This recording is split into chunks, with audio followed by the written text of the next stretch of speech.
नमस्कार मेरे प्यारे विद्यार्थियों, आप सभी का स्वागत है अपने प्यारे YouTube channel Pradeep sir education पे। आप सभी के लिए इम्पोर्टेंट न्यूज़ है। जो बच्चे एमपी बोर्ड में पढ़ रहे हैं और खासकर 9th और 10th क्लास में, उनके लिए मोस्ट एमपी न्यूज़ है। तो आप हमारे साथ बने रहिए, शुरू से अंत तक मैं आपको पूरी इन्फॉर्मेशन देने वाला हूँ कि किस विषय पर न्यूज़ होने वाली है। जो बच्चे मैथ्स में कमजोर हैं उनके लिए भी एमपी बोर्ड में बेनिफिट्स आ चुके हैं, और जो बच्चे की मैथ अच्छी है उनके लिए भी कुछ बेनिफिट्स आए हैं। जो बच्चे 11th में मैथ नहीं लेने चाहते हैं उनके लिए भी आज इंपॉर्टेंट न्यूज़ मैं आपको बताने वाला हूं। और दूसरी बात मैं आपको बता दूं कि सीबीएसई पैटर्न पर पेपर होने वाले हैं, तो अपनी तैयारी मजबूत करिए। और बहुत ही बेनिफिट्स वाली न्यूज़ है, तो आगे आपको मैं पूरी इन्फॉर्मेशन देने वाला हूँ। तो और आप यदि चैनल पर नए हैं तो चैनल को सब्सक्राइब कर लीजिएगा और बेल आइकन को दबा लीजिएगा। चलिए आगे बढ़ते हैं और न्यूज़ को जानने का प्रयास करते हैं। सीबीएसई पैटर्न पर होगी 9वीं 10वीं की गणित की परीक्षा। बेसिक सेलेक्ट करने के बाद आगे बढ़ना चाहते हैं तो स्टैंडर्ड मेथड मैथ लेकर आप आगे उसको सप्लीमेंट्री का पेपर देके आगे बढ़ सकते हैं।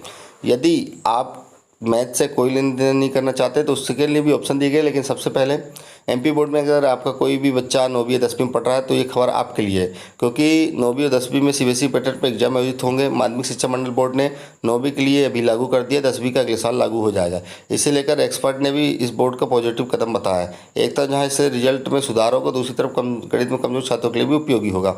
जो बच्चे गणित नहीं पढ़ना चाहते उनके लिए उपयोगी है।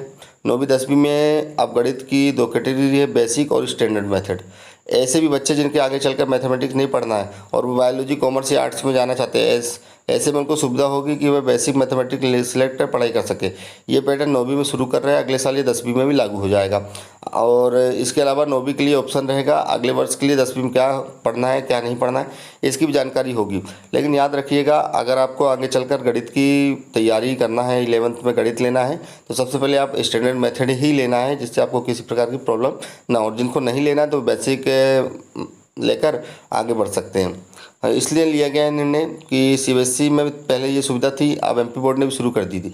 आमतौर पर देखा गया कि गणित में सबसे अधिक बच्चे फेल होते हैं। इसी को ध्यान में रखते हुए बोर्ड ने निर्णय लिया है, जिससे बच्चों को पढ़ाई करने के लिए एक तरफ आसानी होगी, दूसरी तरफ वह बच्चे जिनको अन्य स्ट्रीम में जाना है ये उनके लिए खासकर अच्छा बेहतर होगा। ये बहुत अच्छा निर्णय लिया गया। जो बच्चे आगे चल के मैथ नहीं लेना चाहते तो वह अभी से बेसिक मैथ ले लेंगे और आगे चल के धीरे धीरे अपने आप को उस सब्जेक्ट में ढाल लेंगे। लेकिन जो बच्चे मैथमेटिक्स फील्ड में जाना चाहते हैं तो स्टैंडर्ड मैथ ही लेंगे, जिससे उन्हें आगे चलकर कोई प्रॉब्लम ना हो। अब मान लीजिए आगे बोला गया था कि बच्चा अगर अभी 9th में बेसिक ले लेता है और 10वीं में बेसिक ले लेता है, फिर उसको आगे चल के मैथमेटिक्स का मन बन जाए तो उसके लिए भी एक ऑप्शन बताया गया था। ऑप्शन इस प्रकार था ये कि अगर कुछ छात्र 10वीं में पढ़े बेसिक और आगे स्टैंडर्ड पढ़ना चाहते हैं तो इसके बारे में सचिव के.डी. त्रिपाठी कहते हैं कि आमतौर पे माना जाता है कि बेसिक मैथ वही पढ़ेगा जो आगे मैथ सब्जेक्ट नहीं लेना चाहता। लेकिन अगर बच्चे का मन चेंज हो गया, जैसे बच्चा 10वीं में स्टैंडर्ड मैथ का सप्लीमेंट्री एग्जाम देकर आगे के लिए स्टैंडर्ड मैथ सेलेक्ट कर सकता है। इससे वह 11वीं और 12वीं में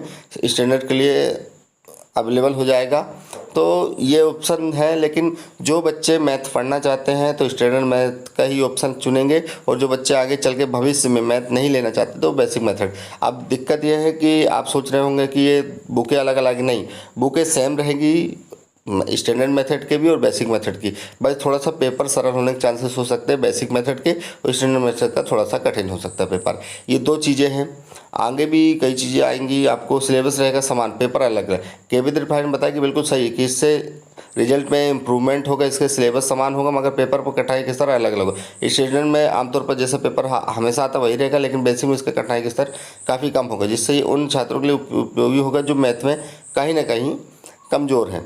जी ध्यान रखिएगा, आपको अगर पढ़ाई आगे करनी है मैथ को लेकर तो स्टैंडर्ड स्कूल छात्रों की पढ़ाई को लेकर एक्सपर्ट मोहम्मद आरिफ ने बताया कि मैं लंबे समय बच्चों को मैथमेटिक्स पढ़ा रहा हूँ। इस निर्णय को लेकर मैं यही कहूँगा कि एक प्रकार का पॉजिटिव चेंज इससे अन्य बोर्ड में जो चलता है एमपी बोर्ड में भी शुरू हो जाएगा। जो बच्चे सिर्फ मैथ में कमजोर या मैथ की वजह से उनका रिजल्ट पर हमेशा प्रभाव पड़ता है, उनके लिए बहुत ही अच्छा हो गया है।